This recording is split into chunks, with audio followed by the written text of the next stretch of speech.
그러니까 우리는 이제 이번에 가장 큰 주제가 뭐냐? 주님은 존재로 상대하신다. 자기 자신을 주셔서 우리 자신을 사셨다. 존재로 감사하자. 나의 나 된 것으로 감사하자. 어떤 소유가 감사거리가 아니라 내 자신이 감사거리, 은혜거리, 기쁨거리, 영광거리. 하나님이 내 자신을, 결국 그거잖아요. 내 자신이잖아요. 내 자신. 그러니까 제가 그런 말씀도 드렸어요. 우리에게만, 그 에리 프롬이라고 제가 대학교 때 그런 이제 소유에 대한 그런 이제 책도 있고 자유로부터 도피 그런 것도 많이 읽었었는데요. 소유가 영속적인 가치를 갖는 것은 우리 기독교인들에게만 가치가 있어요. 전에 제가 말씀드렸어요. 우리는 상급으로 우리의 소유를 영원한 가치가 있는 것으로 삼을 수가 있어요. 세상 사람들은 소유는 없어지는 거예요. 존재는 지옥으로 가요. 그거예요. 그게 세상 사람들에게 있어서의 존재와 소유 개념이에요. 근데 우리는 존재와 소유는 뭐야? 우리 존재가 천국 가요. 우리 소유는 상급이 돼요. 그래서 내가 가진 모든 것이 너희가 어찌하여 받지 않은 것 같이 자랑하느냐. 너에게 있는 것 중에 모든 것이 하나님이 주신 것이거든요. 그래서 그런 감사를 드립니다.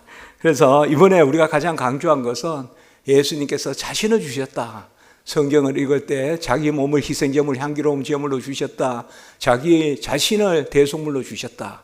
그런 에베소 5장 2절, 디모데전서 2장 6절, 또 자신을 같이 할까요? 우리를 위하여, 우리 때문에, 우리 대신에, 위하여, 때문에, 대신에, 이런 것은 구원의 전치사다. 제가 그렇게 말씀을 드렸어요. 주님이 날 위하여 나 때문에 내 대신에 죽으셨다. 그리고 주님이 자신을 주셔서 내 자신을 사셨다. 그래서 우리는 존재를 자랑해야 돼요. 존재로 기뻐해야 되고, 아침에 일어나든 저녁에 자든 내 나 된 것으로 감사해야, 그래야 항상 기뻐하고 쉬지 않고 기도하고 범사에 감사하고, 항상 기뻐하라는 것은 내 존재로 기뻐해야 됩니다. 그래서 그런 버릇을 들여야 돼요. 우리가 아무 일 없어도 괜히 기뻐해야 돼요. 내가 존재하니까 기뻐해야 돼요. 같이 할까요? 괜히 기뻐하자. 괜히 기뻐해야 항상 기뻐하는 거예요. 일마다 끝마다 이렇게 기뻐해서는 안 돼요. 괜히 기뻐해야 돼요. 저도 꽤나 근심이에요. 근심이 많은 사람인데, 그래도 살면서 자꾸 그 기쁨이 있어요. 기쁨이. 저는 제가 저는 아멘 하거든요. 그게 하나님의 뜻이니까. 우리는 날마다 거룩해지는 것이 하나님의 뜻이거든요. 하나님의 뜻은 이것이니 너희의 거룩함이라. 이렇게 말씀했거든요. 그래서 하나님의 뜻은 이것이니 너희의 거룩함이라. 우리 거룩합니다. 그래 말씀했다고요. 그렇기 때문에 날마다 거룩해지는데, 우리 같이 하면 내 자신이 날마다 거룩해진다. 어제보다 오늘 더 하나님께 의지한다. 저는 그걸 성화라고 정의합니다. 책에는 그렇게 안 나오겠지만 성화는 어제보다 오늘 더 잘 의지하는 것. 그러니까 어제는 사람 찾다가, 어제는 친구 찾다가 오늘은 납작 엎드려서 하나님 찾으면 그게 거룩해지는 거예요. 그게 성화예요. 그게 가장 큰 능력이에요. 그게 가장 큰 은혜고, 하늘 보좌를 움직이는 게 가장 큰 능력이죠. 내 능력이 어디 있겠어요? 하나님의 뜻이면 바다도 갈라지고, 하나님의 뜻이면 해도 쓰고, 다 보지 않습니까, 우리가? 자, 오늘 이제 마지막에 나눌 것은 이미 많은 것을 우리가 나눈대로 했어요. 계시가 무엇인가? 그로부터 시작해서 삼위일체 하나님, 그리고 창조와 섭리, 그리고 인간이 누군가, 그리고 인간의 타락은 뭔가, 그리고 그리스도는 누구신가. 이제 오늘 거기 대미가 이제 그리스도께서 지난주에는 낮아지심은 예수님이 하나님이 사람이 되셔서 이제 더 이상 하나님이 아니시다 이렇게 생각하시면 안 된다고 했어요. 하나님이 사람이 되셔서 하나님이시자 사람이시거든요. 언제든지 예수님은 영원하신 하나님이시거든요. 그래서 그러면 낮아지심은 뭐냐? 이 땅에 오셔서 아버지의 뜻을 다 이루는 거예요. 다 이루는 것이 낮아지심이거든요. 그래서 주님의 다 이루심은 우리를 위한 대속의 다 이루심이거든요. 요한복음 19장 30절에 다 이루었다 하고 영원히 떠나가시니라. 다 이루었다. 그래서 그 다 이루신 것은 바로 우리 구원을 다 이루신 건데, 우리 구원의 단위가 잉태 때부터 죽음 때까지예요. 우리의 모태에서 조성, 우리의 존재의 시작이 잉태잖아요. 그리고 구원의 단위, 값, 그건 우리의 죽음 때까지예요. 죽음 이후에는 의도 없고 죄도 없어요. 그렇기 때문에 예수님께서 우리 대신에 우리 자리에서 모든 죄값 치르시고 의를 이루시려고 잉태 때 오셨어요. 주님이 1살 때 오신 것도 아니고 나실 때 오신 것도 아니고, 그래서 다 이루신 그것이 낮아지심이에요. 그래서 소요리 문답에 보면 잘 나와 있는데요. 같이 해볼까요? 잉태도, 나심도, 사심도, 고난당하심도, 죽으심도, 장사되심도 낮아지심이다. 소요리 문답에 나옵니다, 여러분들. 낮아짐은 무엇인가 묻고 주님의 잉태도, 그리고 나심도, 그리고 사심도, 고난당하심도는 없어요. 그러나 요거는 그냥 갈로에 있다고 봐야 돼요. 고난당하심도, 죽으심도, 장사되심도. 장사되심은 장례식했다는 게 아니라 사흘 동안 죽음 가운데 계심이 장사되심이거든요. 그래서 우리가 잉태 때부터 죽음 때까지 이렇게 말하면 돼요. 잉태 때까지 잉태에서 죽음 때까지가 우리 구원의 의예요. 그걸 예수님이 다 이뤘다고 죽음 직전에 선포하신 거예요. 그래서 다 이루었다 하시고 영원히 떠나가시니라. 영원히 떠나가셨다는 것은 죽으셨다는 것이거든요. 그렇기 때문에 철저히 대속이에요. 나의 잉태 때부터, 우리 잉태 때부터 죽을 때까지의 전 생애의 의를, 값을 다 주님께서 치르신 거거든요. 자, 그게 낮아지심이고, 또 소요리 대요리에 웨스트민스터 신앙 고백서에는 직접적으로는 안 나옵니다만은 대요리 문답, 소요리 문답에는 낮아지심은 무엇이냐, 높아지심은 무엇이냐. 낮아지심을 우리가 신앙 용어에서는 비하라고 합니다. 비하. 그리스도의 비하는 이제 임직식도 끝났다고 들었는데 이제는 퀴즈를 어떻게 하실지 모르겠네요. 우리 담임 목사님께서 퀴즈를 하실 것 같은데 꼭 담임 목사님 퀴즈 하십시오. 낮아지심이 뭐냐 하면 6가지. 한번 맞춰볼까요, 여러분들? 이번 12강의 중에 요거 6개만 맞춰도 그래도 그야 헛건 아니잖아요. 자, 낮아지심 6가지.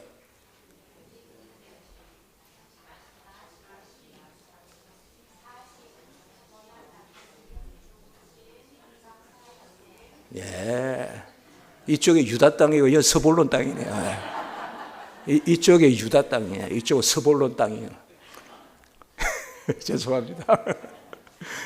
같이 합니다. 잉태도, 나심도, 사심도, 고난당하심도, 죽으심도, 장사되심도, 그거 다 이루신 거예요. 그게 낮아지심이에요. 그러면 높아지심은 뭔가 하면 그거 다 이루신 것을 아버지가 받으시는 거예요.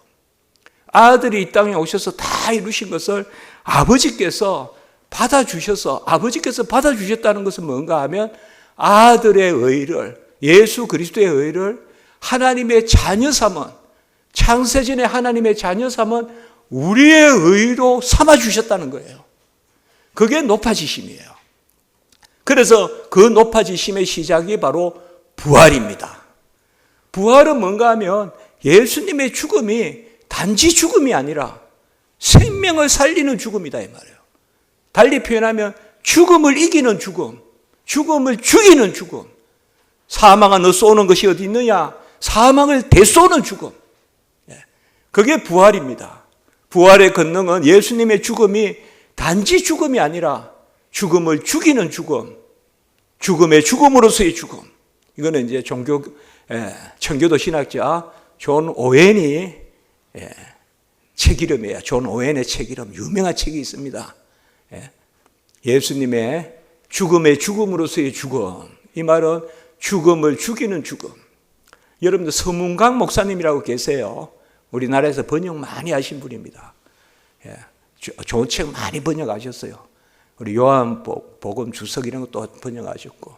최근에 이 책을 번역했어요. 존 오웬의 죽음의 죽음으로서의 죽음. 그걸 속죄론이라고 해서 번역했어요. 저는 거의 제가 그런 규칙으로 정하고 있는 게 추천사를 안 써요, 제가 부족하니까요.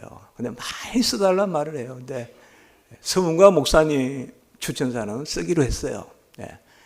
그 이제 책이 곧 나옵니다. 번역돼서. 이제 그게 바로 그거예요. 부활의 권능이에요. 죽음을 죽이는 죽음. 제가 추천사를 또 하나 예약해 놓은 게 있습니다. 우리 길승원 목사님의 사도신경, 십계명, 또 뭐죠? 주기도문. 그 3부작을 저한테 선물하셔서 제가 집에서 읽었습니다. 그래서 책으로 내면 좋겠다 해서 이것은 책을 내든 안 내든 추천사부터 써놓겠습니다, 제가. 책을 내시든 안 내시든 추천사부터 써놓을게요, 제가. 네. 자, 이제 부활이라는 것이 그거예요. 예수님이 다 이루신 것이, 예수님이 죽으셨는데 아버지가 예수님의 죽음을 우리 거 안 삼아 주시면 무슨 의미가 있겠어요? 예수님의 죽음을 우리의 죄값으로 삼아 주시는, 아들을 내어 주시기까지 아끼지 아니하시고 내어 주시기까지 하신 아버지의 사랑. 로마서 8장 32절에. 그래서 예수 그리스도가 우리의 영생이요, 우리의 사랑이 되시는. 우리 이제 갈라디아 5장 20절, 요한일서 5장 20절. 그것이 바로 부활의 권능이거든요. 그래서 높아지심은 뭔가 하면 예수님의 부활부터가 높아지심인데, 높아지심은 낮아지심이 예수 그리스도께서 의를 다 이루신 게 낮아지심이고, 그게 잉태도 나심도 사심도 고난당하심도 죽으심도 장사되심도 낮아지심이라면 그것이 다 나의 것이 되는 것. 같이 할까요? 주님의 잉태도 나의 것이요, 나심도 나의 것이요. 이제 우리가 성탄절에 잉태와 나심에 대해서 말하잖아요. 같이 합니다. 주님의 사심도 난리하시며, 주님이 드신 것도, 주님이 주무신 것도, 주님이 걸어 다니신 것도 다 날 위한 것이요. 같이 합니다. 주님의 고난당하심도, 죽으심도, 장사되심도 다 나 때문에, 날 위하여, 내 대신에. 그 아멘의 역사가 일어나는 게 부활이에요. 부활이 있기 때문에 죽음이 단지 죽음으로 끝나는 것이 아니라 죽음이 죽음의 값이 생명의 값이 되는, 죽어서 다시 사는, 그래서 우리가 그의 죽음과 연합하고 그의 부활과 연합하게 되는, 로마서 6장 5절, 그의 죽음과 그의 부활에 참여하게 되는, 이것이 바로 부활 사건이에요. 그래서 예수님이 부활하시고 승천하시고 하늘에 올라가시고, 왜 올라가시느냐? 우리에게 보혜사 성령을 내려주시려고. 그래서 하나님 우편에 앉아 계세요. 그것을 우리 선배님들은 제위라고 그랬어요. 있을 제자 자리 위자, 자리에 앉아 계시다. 혹은 뭐 스데반이 보니까 서 계시다. 서 계시든 앉아 계시든 하나님 우편에 계시다. 그리고 마지막 때 재림하신다. 그래서 예수님께서 부활하셨다는 것은 예수님의 죽음이 바로 우리의 생명의 값이 된다는 것이고, 승천하시고 보호자 우편에 앉으셨다는 것은 하나님이, 예수님이 올라가셔서 내가 떠나는 것이 유익인 것은 또 다른 보혜사를 내려주기 위한 것이다. 요한복음 16장 7절에 전에 이걸 말씀 나눴습니다. 우리가 성령론을 할 때. 그래서 예수님이 올라가셔서 뭘 하시려고? 성령을 부어주시려고. 그래서 예수님이 올라가셨어요. 왜? 성령을 부어주셔서 성령이 우리에게 임하면 예수님이 다 이루신 것이 우리의 것이 됩니다. 그래서 내가 떠나는 것이 유익인 것은 또 다른 보혜사를 내려주기 위한 것이다. 그래서 예수님이 보혜사 성령을 내려주시면 그 성령을 우리가 받으면 예수님이 다 이루신 의가 내게 되는데, 예수님은 소유를 주셨다고 했습니까? 존재를 주셨다고 했습니까? 존재를 주셨죠. 그래서 그리스도가 우리가 하나가 되는 것입니다. 그래서 보혜사 성령이 임하면 그리스도가 자신을 우리에게 주시는 거예요. 그래서 성령을 받으면 주님이 내 안에 들어오세요. 아멘. 성령을 받으면 주님이 내 안에 들어오세요. 이제는 내가 사는 것이 아니라 내 안에 그리스도가 살고, 이제는 내가 율법 아래 행위 아래 사는 것이 아니라 이제는 은혜 아래 믿음으로 산다. 갈라디아 2장 20절. 그 말씀이 바로 보혜사 성령이 임하는 거예요. 그래서 예수님이 다 이루신 것이 우리 것이 되려면 죽음을 이기는 죽음으로서의 부활이 있어야 되고, 그리고 예수님은 우리에게 성령을 부어주셔야 돼요. 그리고 성령을 우리에게 주셨죠. 그럼 우리가 자녀 되죠. 이제 이 땅에서 칭의 성화, 생명을 얻고 생활을 얻죠. 같이 합니다. 살아남도 은혜요, 살아감도 은혜요. 근데 그 완성이 뭐냐? 예수님의 재림이에요. 예수님의 재림은 성도의 구원의 완성이에요.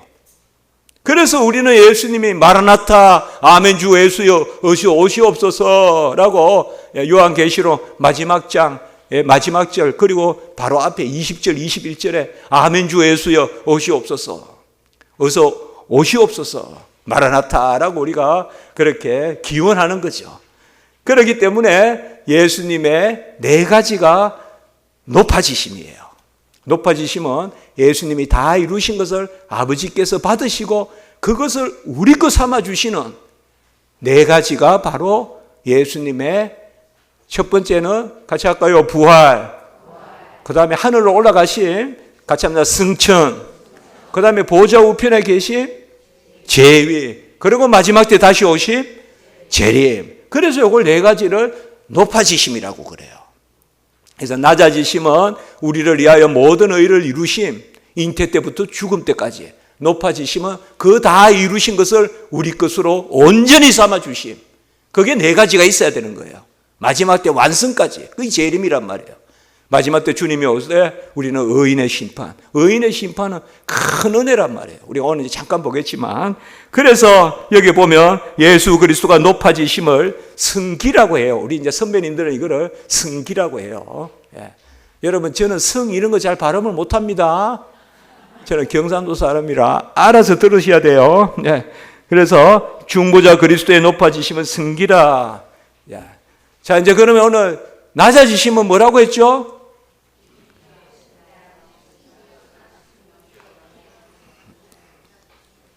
여러분, 이제 오늘 크게 하셔도 다음 주에 제가 안 오니까 이제 마음껏 크게 하세요. 마음껏 크게 하셔도 이제 다음 주에 안 올 테니까. 자, 예수님의 낮아지심은 뭐다? 두 자로 좀 크게 같이 다 해서 비하. 우리도 그래도 하나 영어 익히면요, 영어 하나 익히면 그거 뭐 알아서 뭐해, 그거보다도 기억이 오래 남거든요. 나무도 나무 이름 알면 장미다 하고 한 번 더 보잖아요. 그러니까 자, 영어 예수님의 낮아지심 여섯 가지.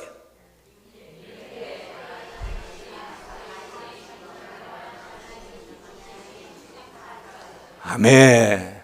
아유, 우리 성모 중앙교회 전부 천재들만 모신 것 같아요. 이 여섯 가지를 우리가 그저 외우는 게 아니라 잉태도 날 위함이요, 나심도 날 위함이요. 그렇게 하라고 여섯 가지 생각. 하나라도 더 먹여가면서 사는 게 우리 성도의 삶 아니에요. 그가 찔림으로 우리는 나음을 얻고, 그가 찔림은 우리 허물을 이해하며, 그가 상함은 우리의 죄악을 인합니다. 그가 징계받음으로 우리가 화평을 누리고, 그가 채찍 맞음으로 나음을 얻고, 부요하신 자로 가난하게 되신 것이 우리를 부요하려 하심이고, 그의 잉태도 날 위한 것이고, 나심도 날 위한 것이고, 사심도 날 위한 것이고, 고난당하심도 날 위한 것이고, 죽으심도 날 위한 것이고, 사흘 동안 죽은 가운데 계신 장사되심도 날 위한 것이고, 그 모든 의를 내 것 삼아 주셨네, 아멘 하는 게 부활 사건이다 이 말이에요. 그게 높아지심이다. 자, 높아지심은 두 자로 승기. 요 네 가지. 이거 전부 하나님의 은혜로 전부 두 자예요. 자, 네 가지. 시작. 지금 주님은 보호자 우편에 계셔요. 제위.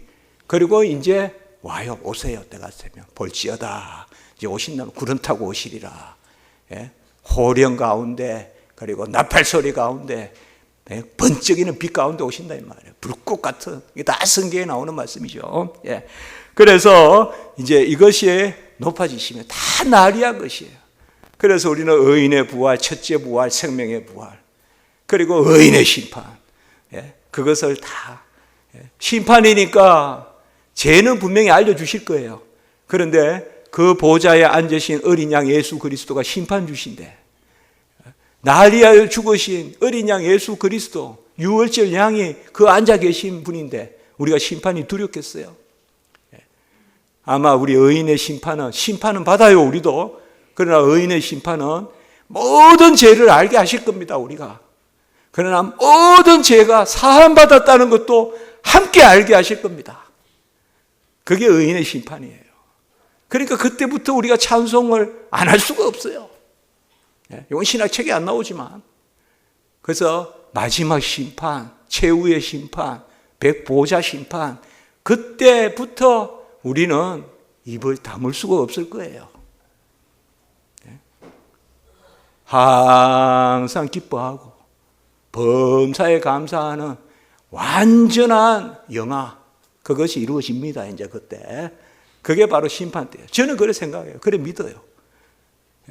지금은 좀 모르니까 입을 다물고 살지요.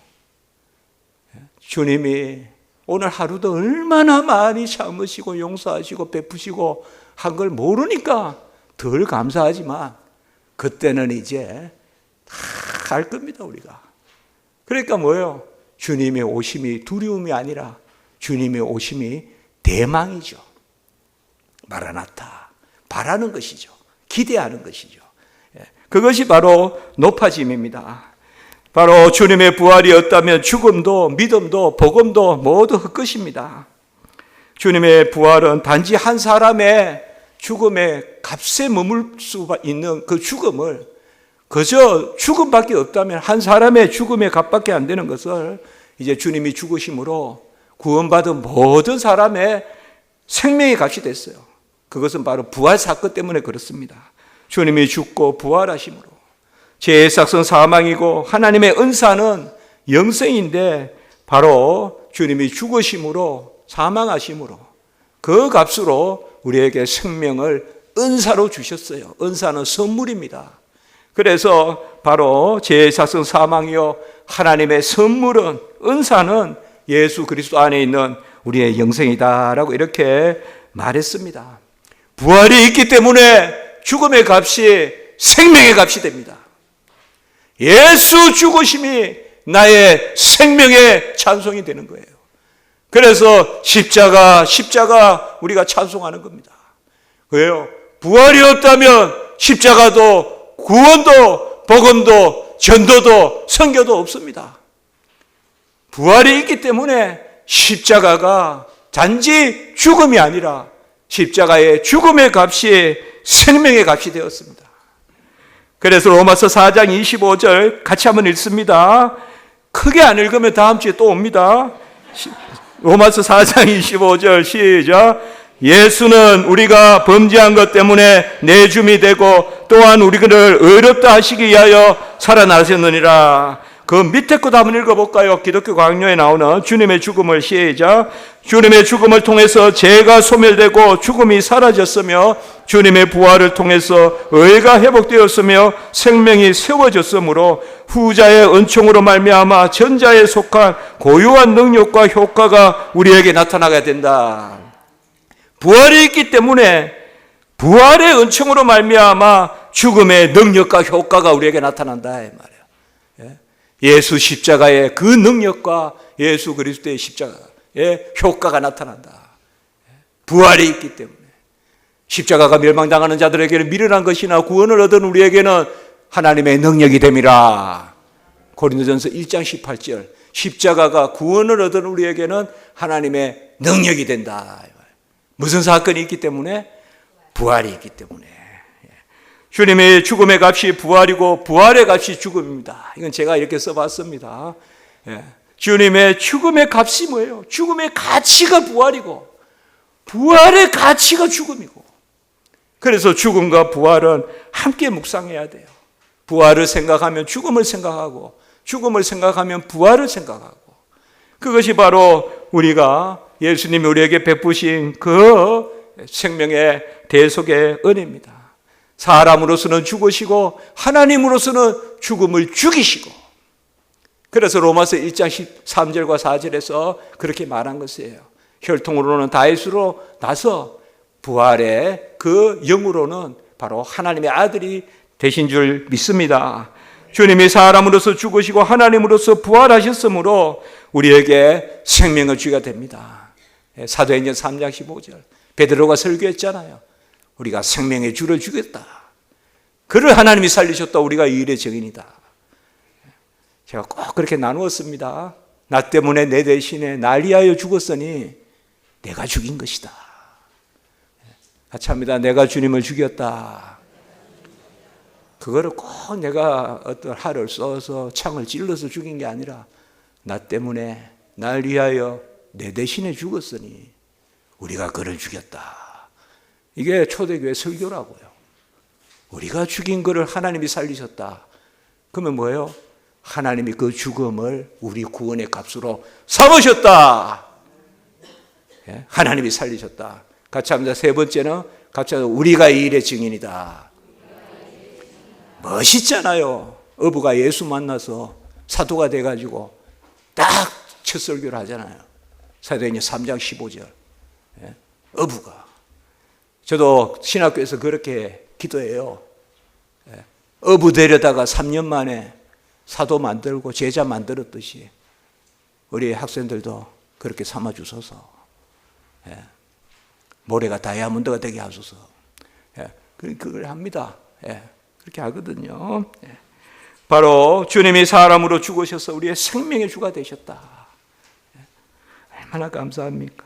주님의 부활로 신성을 비추는 맑은 거울이자 흔들림이 없는 우리 믿음의 버팀목이 되는 하늘 권능을 보여주셨습니다.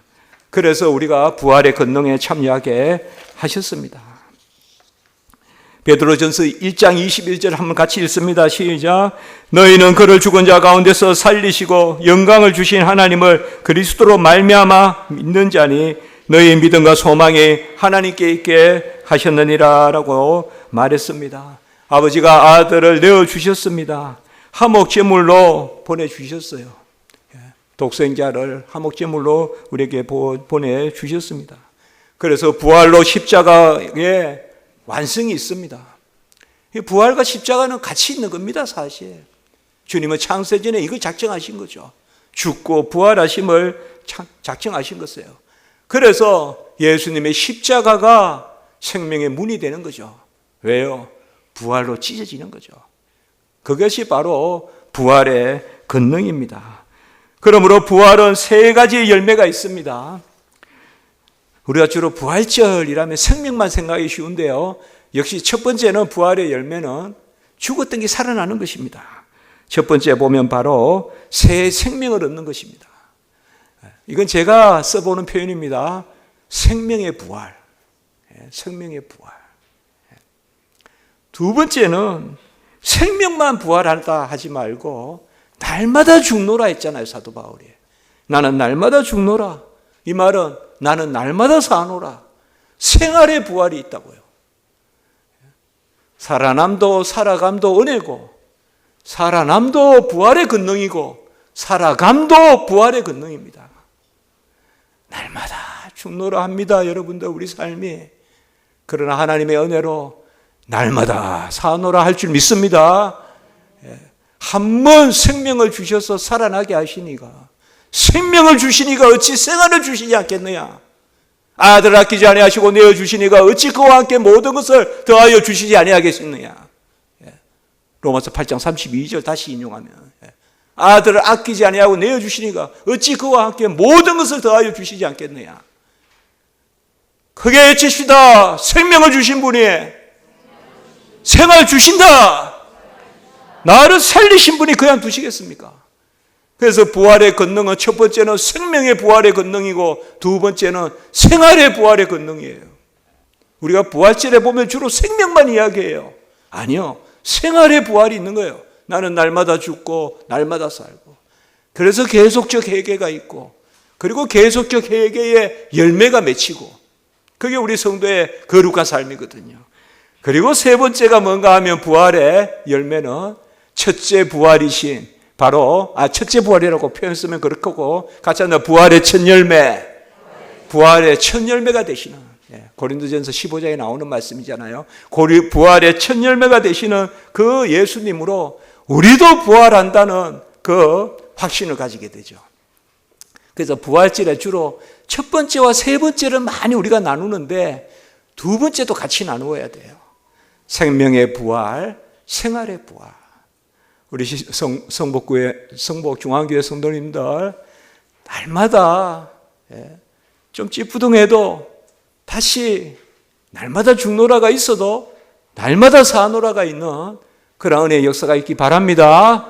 그래서 생명의 부활, 생활의 부활, 그리고 주님이 부활의 첫 열매가 되심으로 우리 선배님들은 이때 이런 용어를 썼어요. 우리 선배님들 참 존경스러워요.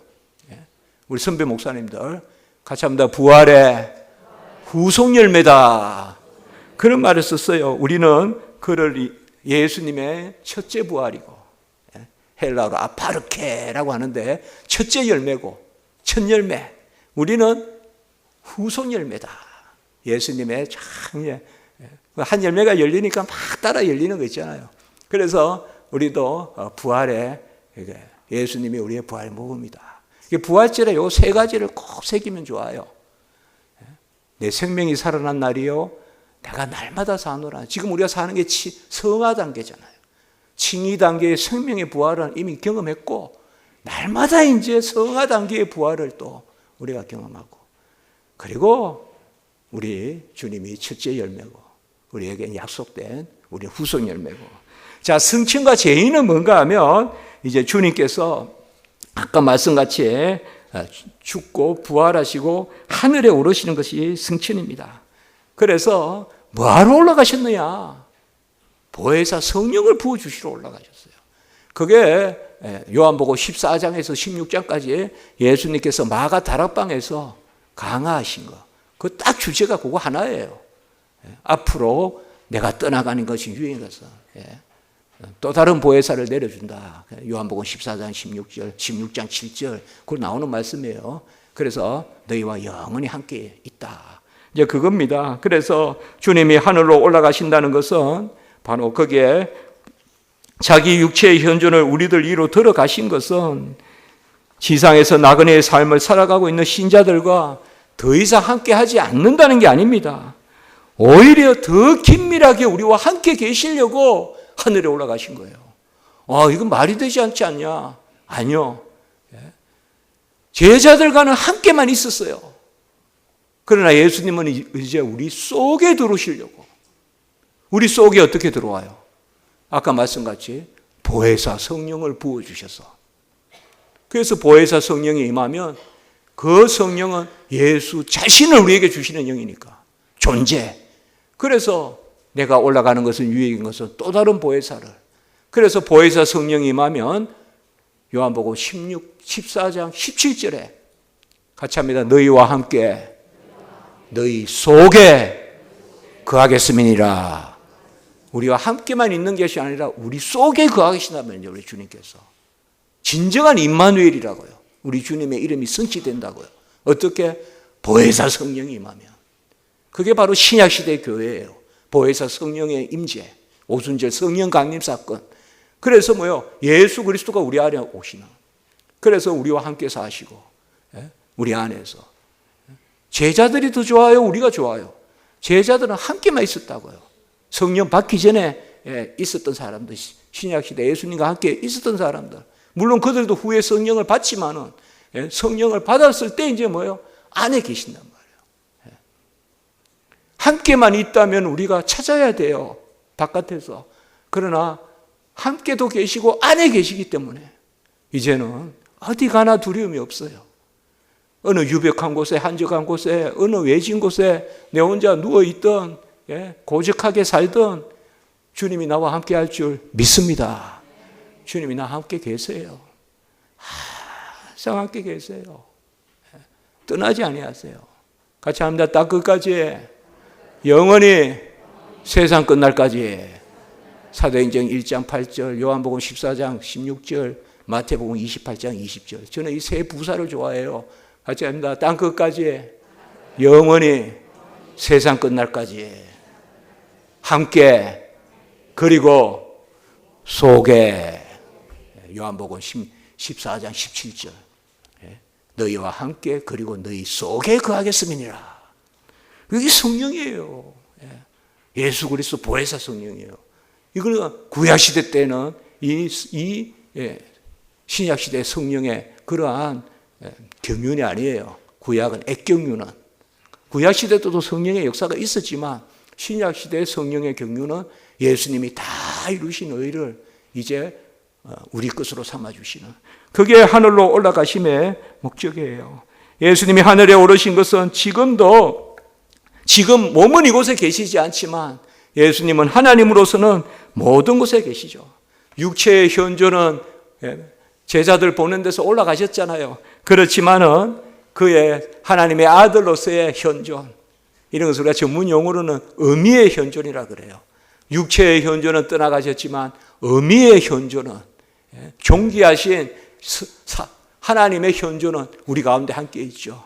그래서 예수님께서 사람으로서는 올라가신 인성으로서는 보좌 우편에 계시나 그는 여전히 하나님이시므로 모든 곳에 계셔서 우리와 함께 계십니다. 그래서 오히려 예수님이 하늘에 오르심으로 더 예수 그리스도의 그 권능이 하늘과 땅의 모든 경계를 넘어서 확산되고 있습니다. 주님은 하늘에 오르셔서 보혜사 성령을 부어주심으로 다 이루신 대속의 의를 우리 것 삼아 주셨어요. 성령이 임했으므로 주님의 모든 의를 내 것 삼아 주시고, 그는 머리시고 우리는 지체로서 그와 함께 하나가 된 교회가 형성됩니다. 머리이신 그리스도와 지체인 우리들의 연합체, 그것이 바로 교회 아니겠습니까? 그 성령의 보혜사 성령입니다. 그래서 신약시대 때 성령을 그리스도의 영이라고 합니다.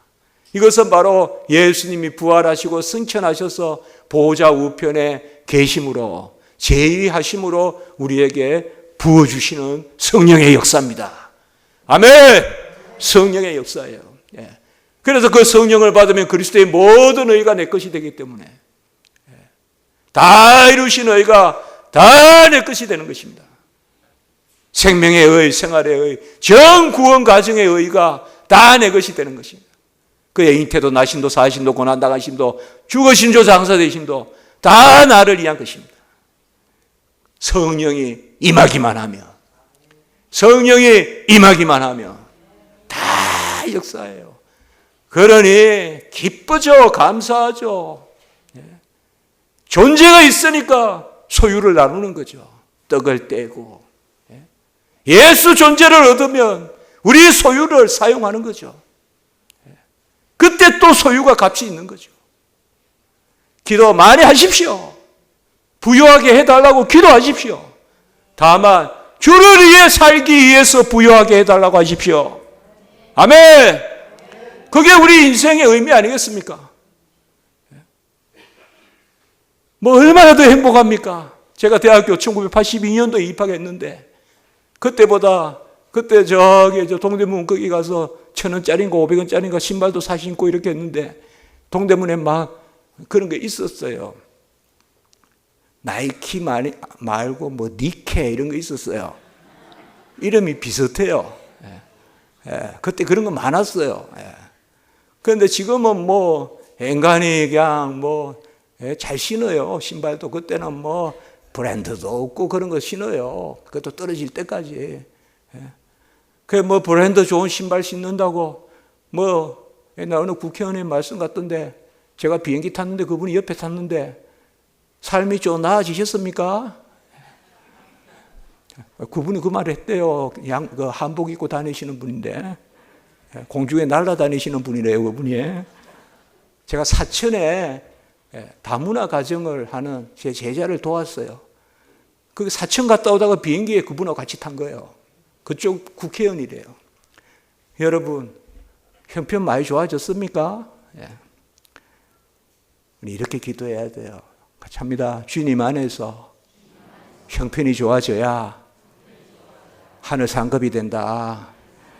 여러분도 소유를 추구하십시오. 다만 신령한 상급을 얻기 위해서 추구하십시오. 아니면 다 수레바퀴 밑에, 우리 소설도 있잖아요. 내 소유 밑에 깔려 살아요. 무슨 의미가 있어요? 무슨 의미가 있냐고. 실컷 먹을 때는 문제고 또 그냥 그렇게 왜 돈 내고 먹고 돈 내고 뛰냐고요. 이게 얼마나 답답한 노릇이에요. 저는 제가 안 하는 것만 합니다. 이야기합니다. 제가 비난 안 받을 것만. 예. 과연 더 감사가 넘칩니까? 과연 더 아멘이 넘칩니까? 과연 쌀독에 쌀을 이렇게 퍼내면서 하나님 감사해요. 그런 게 있습니까? 예? 감사가 더 넘칩니까? 모든 것을 주께 하듯 하고 주께 먹든지 마시든지 무엇을 하든지 주님을 위하여 해야 될 줄 믿습니다. 성령이 임하면 주님이 내 안에 계심으로 떡을 떼고 모이기에 힘쓰고 이게 다 그 역사예요. 보혜사 성령이 임하면 사랑의 영이 임하면. 여러분 사랑은 은사 아니에요. 사랑은 다 주시는 거예요. 은사는 교회를 위하여 특별히 직분은 자에게 주는 거고, 어떤 분은 저는 사랑의 은사는 안 받아서 반복을 얻어먹기만 해요. 저 장로님 집사님은 사랑의 은사를 받아서 저 장로님이 사야 돼요 이렇게 하는데, 사랑의 은사는 다 주신 것입니다. 고린도전서 13장에 사랑의 은사, 그 다음에 갈라디아 5장 22절에 사랑이라 갚고 오래 참은 자비 양선 주성 온유 절제, 그 제일 처음에 나오는, 같이 합니다. 사랑. 예. 갈라디아서 5장 22절에 그거는 은사의 장이 아니에요. 성령의 열매예요. 그래서 저는 그걸 이렇게 이야기해요. 9가지 열매라고 하지 않아요. 사실 카르포스라고 단수예요. 같이 해볼까요? 한 가지 열매에 9가지 맛. 저는 그렇게 생각해요. 물론 9가지 열매라도 틀린 건 아니에요. 그러나 그거는 다 주시는 거예요. 사랑 주시고 희락 주시고 화평 주시고 오래 참은 주시고 자비 주시고 양선 주시고 충성 주시고 온유 주시고 절제 주세요. 그래서 뭐가 임하면? 성령이 임하면 그 성령이 무슨 영? 있잖아요. 같이 합니다. 그리스도의 영. 왜냐하면 그리스도께서 다 이루신 것을 주시고 그리스도가 내 안에 사심으로, 로마서 8장 9절에 그리스도의 영이 없으면 그리스도의 사람이 아니라, 로마서 8장 9절에 나와요. 여러분들 같이 해볼까요? 그리스도의 영이 없으면 그리스도의 사람이 아니라. 옛날 성경에서는 그리스도의 것이라고 그랬어요. 로마서 8장 9절. 빌립보서 1장 19절에도 나와요. 그러니까 보혜사 성령 이것을 부어주시려고 올라가시는데 제자들은 가지 마세요 했지만 주님께서 내가 떠나는 것이 유익이다라고 말씀하신 거죠. 그 성령을 여러분도 받으셨고 저도 받으셨고, 주도 하나요, 세례도 하나요, 믿음도 하나요. 같이 합니다. 성령도 한 분이시니. 에베소 4장 말씀이잖아요. 성령도 한 분이시다. 주님이 보좌 우편에 계심으로 지금도 다스리고 계세요. 우리에게 다음과 같은 유익이 있어요. 주님이 보좌 우편에 계심으로 아담 이후 닫힌 문이 우리에게 열렸습니다. 이 말은 죄로 인하여 꽉 닫힌 문이 이제 주님이 성령을 부어주심으로 보좌 우편에 올라가셔서 성령을 부어주신다는 것은 우리를 끌어올린다는 거예요. 성령이 우리에게 임하면 우리가 꽉 하늘로 올라가는 거예요, 여러분들. 그리고 두 번째는 주님이 우리의 중보자로서 자기의 피로 영원한 속죄를 단번에 이루사 바로 더 크고 온전한 장막에 하늘에 있는 성소로 들어가셨으며 그곳에 계십니다. 주님의 이름으로 기도하시기 바랍니다. 주님의 의에 의지한다는 거예요. 주님이 다 이루신 의는 내 것이다. 그게 바로 주님의 이름으로 기도하는 거예요. 주님이 다 이루신 것이 내 건 하나도 없고 예수님이 다 이루신 거니까 의, 공로, 값, 순종, 은혜 네 가지 동의어라 그랬잖아요. 이거는 오직 예수, 오직 예수의 의, 예수의 공로, 예수의 값, 예수의 순종, 예수의 은혜. 그러니까 예수의 이름에 의지해서 기도해야죠. 예수의 이름으로 기도만 하는 게 아니에요. 주님의 이름으로 예배드리고 주님의 이름으로 헌신하고 매사 만사, 매시 만사 항상 우리는 주님의 이름으로 해야 돼요. 그래야만 주님의 이름으로 하늘도 쳐다보고 주님의 이름으로 또 길도 가고 모든 것을 주님의 이름으로 주의 공로 의지하여 내 길이 피곤하면 주 날 위에 걸어 다니셨네. 내 이 길동무가 되시네. 모든 것을 주님께. 그게 바로 제2의 의비입니다. 이제 넘어가서 이제 뒷부분은 잠깐 보시면 됩니다. 재림은 뭐냐 하면 구원의 완성입니다. 성기의 마지막이 재림인데 이게 어떻게 재림이 우리 구원의 완성이냐? 당연한 이야기죠. 예수님이 재림하시면 죽은 자는 부활할 것이요 죽지 않은 자는 즉시 들려 변화됩니다. 그래서 예수님이 오시면 크게 두 가지가 일어나요. 요새 천년왕국 뭐 이런 거 자꾸 이야기 많이 하는데 천년왕국은 좋습니다. 우리가 논해야 됩니다.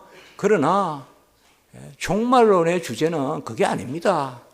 예수님의 오심에 따른 성도의 부활과 마지막 심판, 이게 종말론의 주제입니다. 이게 다 우리에게는 놀라운 위로가 됩니다. 바로 제가 크게 말씀드리지 않고 아까 크게 개론을 말씀드렸기 때문에 예수님이 오시면 우리는 성경에는 그대로 의인의, 같이 해볼까요? 의인의 부활, 생명의 부활, 첫째 부활, 이런 것은 이제 우리의 부활이에요. 우리는 악인의 부활이 아니라 심판의 부활이 아니라 우리는 의인의 부활이에요. 심판도 우리는 의인의 심판을 받아요. 그렇기 때문에 이로부터 놀라운 위로가 심습니다. 칼빈이 여기에서 그냥 놀랍다 제가 번역하지만 라틴어로 엑시미아란 말이 있거든요. 에그레기아란 말도 있고 산채와 같은 위로가 있다. 자, 저 안암산, 저 북한산 산채와 같은 위로가 있다. 주님의 오심이 우리가 부활해서 신령한 몸이 되고 더 이상 곡하는 것도 없고 고통도 없고 그런 이제 우리가 새하늘과 새 땅으로 가는 그러한 그게 주님의 오심에 따른 거잖아요. 그리고 아까 말씀 같아 이제 심판은 받아요 우리도. 그러나 의인의 심판이에요. 생명의 심판이에요. 우리는 그 심판의 의미는 죄를 알기는 할 것이나 다 사함받은 걸 알 거예요. 아마 쫙 제재가 있는데 다 붉은 줄로 사 적어놨을 거예요. 그 붉은 줄이 바로 예수 그리스도의 보혈의 핀 줄 믿습니다. 주서 붉은 줄로 그냥 쭉쭉쭉쭉. 그러니 우리가 얼마나 찬송하겠어요. 저는 그것만 생각해요. 그냥 그때부터는 우리가 입을 못 다물어요. 그 영원히 찬송하는 존재가 될 줄 믿습니다. 새하늘과 새 땅에 가서 영원히 찬송하는 그게 재림입니다. 주님이 전생의 순종으로 다 이루신 의의 증가. 이제 우리가 이번에 이 12주의 마지막 결론은 다 이루셨다. 다 내 거 삼아 주셨다. 아멘. 이것만 있으면 안 흔들려요. 내 자신을 사셨다. 너무 소유로 힘들어하지 마시고 존재로 감사해라. 그래서 나의 나된 것으로 소망하고 그래야 무조건적 소망. 어떤 일이 있어 소망하고 겨울에 무슨 놀러 갈 게 있어서 소망하고 이게 아니라 그냥 내 자신이 소망거리야. 같이 합니다. 감사거리, 소망거리, 기쁨거리, 영광거리, 은혜거리. 그 맨날 이렇게 치고 다니세요. 여기 좀 치고 다니세요. 고대 앞에. 영광거리다, 은혜거리다, 감사거리다. 너무 나 자신도 귀하잖아요. 하나님은 우리와 존재로 상대해요. 소유와 상대하지 않아요. 존재로 상대해요. 존재로. 소유를 보고 우리 안에 존재로 다 이루신 의를 우리 거 삼아 주셨어요. 영혼과 육체의 모든 주님의 고난과 순종이 우리 영혼과 육체를 위한 것이에요. 이런 것을 우리가 전인적 순종이라 그래요. 전인적 순종. 예수님께서 영혼과 육체의 모든 고난을 당하시고 우리를 위하여 그것을 우리 것으로 삼아 주셨습니다. 그래서 5페이지에 보시면 우리에게는 오직 은혜, 전적 은혜로 부여된 영원한 복락이 오직 예수, 오직 그리스도가 우리를 위하여 우리 때문에 우리 대신에, 이 세 단어 참 좋았어요. 계속 이렇게 써놨습니다. 같이 합니다. 나 때문에, 날 위하여. 찬송 있잖아요, 여러분들. 날 위하여, 날 위하여. 있잖아요. 예수 돌아가셨네. 나 때문에 죽으셨네. 내 대신에 죽으셨네. 내 대신에. 내가 설 그 자리에 서셨네. 내가 설 그 자리에 있어서 침뱉음 당하시고, 내가 설 그 자리에 있어서 조롱의 홍포석을 입으시고, 내가 설 그 자리에 있어서 가시 멸류관을 푹 눌러서 그냥 피가 푹 터져 나오게 만든, 다 내가 그 자리에서 자리에요. 침뱉음도 내가 당해야 되고, 십자가도 내가 당해야 되고, 주님이. 제가 기독교 강의에서 가장 좋아하는 요절 중에 바로 이 부분이에요. 여러분들 길게 인용했는데, 한 가지만 여러분들이 읽는데 장애가 없으면 되겠는데요. 지옥에 내려갔다는 표현이 있어요. 하나. 예수님은 지옥에 안 내려가셨어요, 여러분들. 미국에서도 인용하고 하는데 그건 그냥 영혼의 고통 당함을 뜻합니다. 이거는 이제 혹시 다음에 여러분들 기회가 있으면 기독교 강요 한번 천천히 읽어보시면 잘 나오고, 또 제 책에도 그런 게 있습니다. 자, 우리가 조금 길지만, 지금 길게 진정 거기 있죠. 주님이 하신 게 다 내 것이, 나를 위한 것이라는 거예요. 나 때문에 내 대신에. 그걸 우리가 한번 읽어보는데, 지옥에 내려갔다는 것은 영혼의 고통 당하심. 이게 우리의 입장입니다. 지옥에 내려갔다는 게 아닙니다. 주님은 죽으실 때 영혼은 나그네 가셨고, 하나님은 내려감도 올라감도 없어요. 모든 곳에 계시니까. 그러면 크게 한번 이거 읽어봅시다. 시작. 진정 우리는 우리 구원의 요체 전부와 그 모든 부분이 예수 그리스도 안에 포함되어 있다는 것을 안다. 그러므로 우리는 가장 작은 한 부분이라도 다른 곳으로부터 끌어오려고 하지 말아야 할 것이다. 만약 우리가 구원을 구한다면 우리는 예수라는 이름 그 자체로 인해서 구원이 그의 수중에 있음을 배우게 될 것이다. 만약 우리가 성령의 어떤 다른 은사들을 진심으로 구한다면 그리스도의 기름 부은 가운데서 그것들을 발견하게 될 것이다. 만약 우리가 힘을 구한다면 그것은 그리스도의 주권에서, 너그러움을 구한다면 그의 태어나심에서 찾을 수 있을 것이다. 왜냐하면 그의 태어나심을 통해 그는 모든 면에서 우리와 같이 되셔서 아파하는 것을 배우셨기 때문이다. 만약 우리가 대속을 구한다면 그것은 그의 순환에 있다. 방면을 구한다면 그의 정죄 받으심에, 저주로부터 사함을 구한다면 그의 십자가에, 값의 물음을 구한다면 그의 희생제물에, 정결함을 구한다면 그의 피에서, 화목을 구한다면 그의 지옥 강화에서, 육신에 대한 죽음을 구한다면 그의 무덤에서, 새로운 생명을 구한다면 그의 부활에서, 불멸을 구한다면 역시 부활에서, 하늘나라의 유업을 구한다면 그가 하늘로 들어가신 것에서, 만약 보호와 안전과 모든 복의 부활과 넘침을 구한다면 그의 나라에서, 심판에 대한 뜰림없는 대망을 구한다면 그에게 주어진 심판하는 권세에서 발견하게 될 것이다. 요컨대 존재하는 모든 종교의 복으로 충만한 곳간이 그에게 있으니 다른 곳이 아니라 이 셈으로부터 우리를 가득 채우도록 하자. 이렇게 길게 썼는데 정말 라틴어로 읽으면 아주 노래요, 노래. 완전 리듬이. 칼빈의 라틴어는 최고의 라틴어거든요, 여러분들. 모든 것을 찾고 구한다면 예수의 어디에, 예수의 어디에, 예수의 어디에. 그래서 항상 여러분들 예수님에 대한 말씀 많이 읽으시고, 날 위하여, 나 때문에 내 대신에, 그게 날이 한 것이네, 날이 한 것이네, 그렇게 삼으면 되겠습니다. 구원의 네 가지 원인이라는 것은 간단하게 설명을 하면, 구원에는 네 가지 원인이 있는데, 우리가 보면 6페이지에 하나님이 세상을 이처럼 사랑하사, 이걸 요절이라고 하잖아요, 우리가. 하나님이 세상을 이처럼 사랑하사, 요한복음 3장 16절에 하나님의 사랑을 우리가 구원의 동기라 그래요.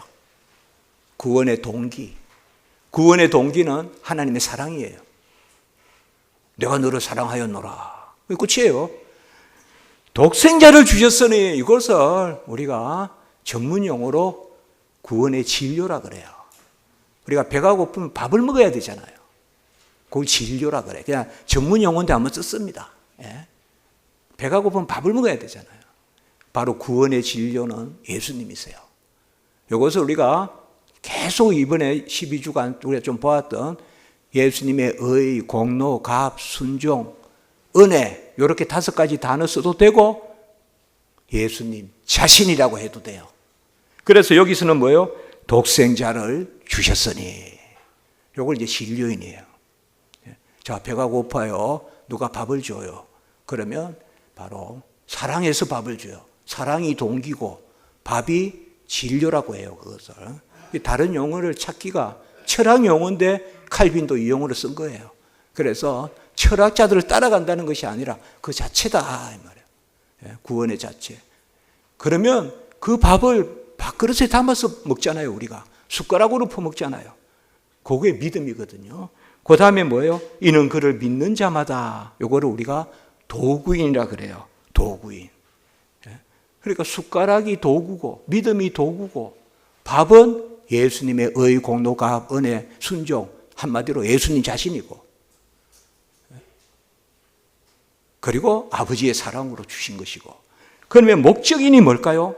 모든 목적은 성경에는 목적인이라고 많이 안 나와도 당연히 목적인은 하나님께 영광이에요. 앞에 3가지가 아멘 되면 당연히 하나님께 영광이거든요. 요게 가장 잘 나오는 게 요한복음 3장 16절이에요. 그래서 우리가 요절이라고 하면 돼요. 성경 전체에서 최고의 요절이라고 하면 돼요. 하나님이 세상을 이처럼 사랑하사 동기, 독생자를 주셨으니 전문용어 진료, 이런 그를 믿는 자마다 도구, 영생을 얻고 멸망치 않고 영생을 얻게 하려 함이라. 사실 여기에 영광이 들어있죠. 영광이. 그래서 이것을 구원의 4가지 원인이라 그래요. 자, 여기서 가장 중요한 것은 여러분 아무리 배고파도 숟가락으로 배부르지는 않죠. 숟가락으로. 숟가락이 없으면 밥을 못 먹어도 숟가락이 밥은 아니잖아요. 그래서 믿음이 없으면 구원이 이룰 수 없으나 믿음의 공로가 있다 없다? 믿음의 공로가 있다 없다? 없다. 공로의 값, 순종은 은혜는 오직 누구의 것이다? 그리스도의 것이다. 이게 우리 개혁신학이에요. 알미니안주의라는 게 있어요. 알미니안주의는 믿음의 공로가 있다라고 해서 알미니안주의, 루터란, 웨슬리안, 감리교 이런 데는 전부 다 믿음의 공로가 있다라고 하고 우리는 믿음의 공로 없어. 이게 도르트 신경이에요. 그것 때문에. 그래서 천하 어리석은 사람이 믿음 자랑하는 사람이에요. 예수 자랑하시기 바랍니다. 내 믿음 자랑하지 말고 예수 자랑하세요. 예수 자랑하는 게 믿음이 있는 겁니다. 그리고 4가지예요. 오늘 뭐 좀 외울 게 좀 있네요. 이것도 좀 기억하면 좋죠. 요한복음 3장 하나님이 세상을 이처럼 사랑하사 무슨이 동기인, 독생자를 주셨으니 진료인, 이런 그를 믿는 자마다 도구인, 멸망치 않고 영생을 얻게 하려 하심이라. 같이 합니다. 목적인, 하나님께 영광. 어렵게 생각하지 마시고요. 내가 생명의 떡이다. 내가 가라지 않는 생수다. 내 살을 먹고 내 피를 마시지 않으면 영생이 없다. 그 살, 피, 우리가 먹는 양식, 영혼의 양식, 그게 바로 주님이시죠. 그걸 우리 진료인이라고 하는 거예요.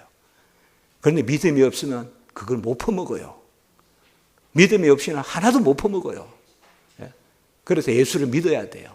주 예수를 믿으라. 너와 내 집이 구원을 얻으리라. 믿어야 돼요. 그렇다고 믿음이 내 공로가 아니에요. 공로는 예수님께만 있어요. 믿음을 자랑하지 말고 주님을 자랑하라.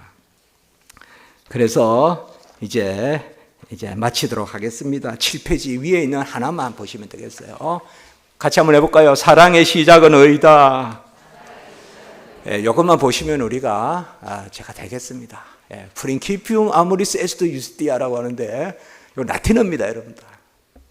프린키피움이란 말은 프린스플이란 말이에요, 영어로. 시작도 돼요. 프린스플이 원리도 되고 시작도 되거든요. 그리고 아모르라는 건 사랑이거든요. 아모리스이라면 소유격이에요. 그래서 사랑의 시작은 유스티아란 말은 저스티스 혹은 라이처스니스, 의다. 이 말은 하나님의 사랑의 시작은 아들의 의다. 그러니까 하나님은 우리를 사랑하시되 아들을 주시기까지 사랑하신다. 하나님의 사랑은 자비, 긍휼, 인애, 의, 공의, 진리. 그래서 구약에도 보면 공의와 인애가 입맞추고, 하나님은 사랑하시되 공의의 사랑이에요. 값을 치러야 돼요.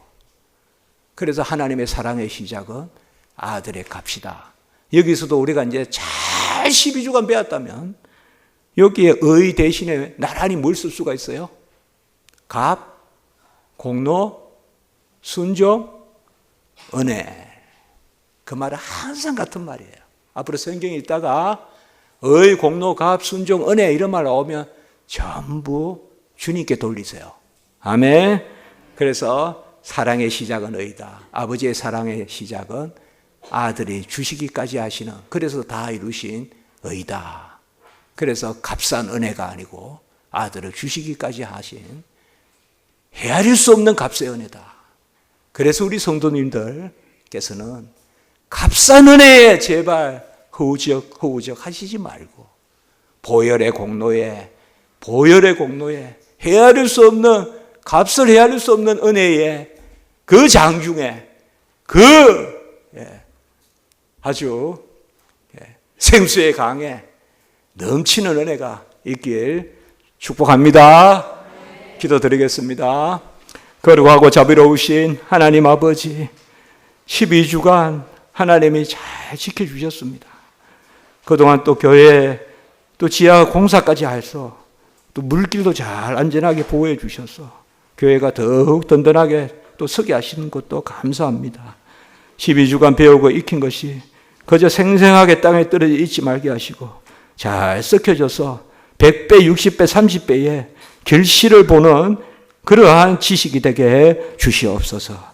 우리 성도님들 불쌍히 여겨주시고 아멘 아멘 하며 나아갈 때 주님 찔림으로 또 상함으로 다 주님 또 채찍 맞음으로 주님 징계받음으로 다 나음도 받고 또 주님 안에 부요함도 누리는 우리 성도님들 되게 해 주시옵소서.